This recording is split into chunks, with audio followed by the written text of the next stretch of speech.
लोगों, जमाने को शायद वो दौर भूल गया है कि जब मेरे रसूल पाक मिंबर पे बैठे थे और किसी ने आके कहा था कि या रसूलल्लाह, लोग आपकी ज़ौजा हजरत आयशा पर इल्जाम लगा रहे हैं। और मेरे हबीब पाक सही मुस्लिम में लफ्ज है, हुजूर ने फरमाया, मुझे अल्लाह की इज्जत की कसम, मुझे पता है मेरा घर पाक है, मुझे पता है मेरा घर। यार मैं और तू परेशान हो जाते हैं, साथी आके कहते हैं जी फलाना बंदा बातें करता है। मैं कहता हूँ छोड़ो यार, क्या करते हो। यहां तो लोगों ने रसूल रहमत सल्लल्लाहु अलैहि वसल्लम के घर अक़दस को नहीं छोड़ा। मैं उस बात को छेड़ना नहीं चाहता, लेकिन इशारा देना इस मौजू पर जरूरी है। वाकई उफक जब हुआ, हजरत आयशा पीछे रह गई। आप वो औरतों के बने होते थे, ऊंटों के ऊपर ना उनके खैमे बने होते थे, जिस तरह डोलियां बनती हैं खैमे, तो औरतें अंदर दाखिल हो जाती थी, पर्दे का पर्दा रहता था, उसी तरह की डोली खैमा बना हुआ था। हजरत आयशा पेशाब करने के लिए झाड़ी के अंदर चली गई। जिस गुलाम की ड्यूटी थी उसने ऊंट उठाया, उसने समझा आ गई, अब ले गया। एक हजरत सुफान रज़ी अल्लाह तआला अन्हु की ड्यूटी थी कि तुमने पीछे रहना है, सामान समून रह जाए तो लेके आना है। वो पीछे रह गए, उन्होंने देखा कि हजरत आयशा बैठी है, तो कहने लगी काफिला चला गया, काम माजी पर्दा कर ले। हजरत आयशा ने पर्दा कर लिया, उन्होंने अपना ऊंट करीब ले जाके बिठा दिया। सैयदा आयशा बैठी आ गई, कोई बड़ी बात नहीं थी, एक छोटा सा मामला हो गया कि वो जो जिस खादम की ड्यूटी थी हजरत आयशा का ऊंट उठाने की, उसने देखा ही नहीं कि अंदर है कि नहीं। आज तक लोग बदतमीजी कर रहे हैं।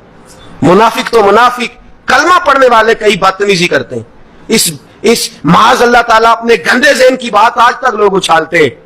मुझे बताओ रहमतल लिल आलमीन नबी के दिल पे क्या गुजरी होगी। मेरे हुजूर अलैहिस्सलातु वस्सलाम मिंबर पे बैठ के कसम उठाते, फरमाया मुझे पता है आयशा पाक है, लेकिन मैं लोगों के सामने उसकी पाकीज़गी बयान, और जिस पर इल्जाम लगे वो घबराया ना करे कि ये क्या हो गया है, लोग मुझे क्या कह रहे हैं। वो याद किया करे कि यहां तो लोगों ने रहमतल लिल आलमीन रसूल को नहीं छोड़ा, माज़न ये छोड़ते हैं लोग। इल्जाम लगा मेरे महबूब करीम सल्लल्लाहु अलैहि वसल्लम के महबूब हजरत अबू बकर बीमार होकर घर में पड़ गए। हजरत आयशा को 2 महीने बुखार चढ़ा है। जब बावकार आदमी रुसवा होता है तो हालात बड़े बिगड़ जाते। मेरे महबूब मिंबर पे बैठे परेशान है, उमर फारूक खड़े हुए। तवज्जो है आप हज़रात की। उमर ने बात की तो बड़ी आला की, कहने लगे सोनिया, जो खुदा तेरे वजूद पर मक्खी नहीं बैठने देता, वो तेरे बिस्तर पर ऐसी औरत को बैठने दे सकता है। हजरत उस्मान गनी खड़े हुए, अर्ज करने लगे या रसूल अल्लाह, रब ने तो आपका साया नहीं बनाया कि जमीन पर साया पड़े तो जगह ना नापाक हो, तो वो बीवी आपकी नापाक कैसे रख सकता है। मौला कायनात, शेर खुदा, इमामुल औलिया अपनी वालिदा के एजाज में खड़े हुए। हजरत अली उठे तो छम छम आंखों में आंसू है। कहने लगे हुजूर आप लोगों को क्यों देखते हैं, जो रब आपके जूते को मिट्टी लग जाए तो कहता है जूता उतार दे, वो ऐसी बीवी आपको रहने की इजाजत दे सकता है। महबूबा अल्लाह जानता है। तीनों सहाबा भैया की जुबान सबसे पहले हजरत उमर कहने लगे आदा बोतान नजीम, या रसूलल्लाह ये बहुत बड़ा इल्जाम है, हुजूर ये बहुत बड़ा। यही अल्लाह ने कुरान बना दिया। सूरह नूर की 16 आयात रब ने नाज़िल फरमाई।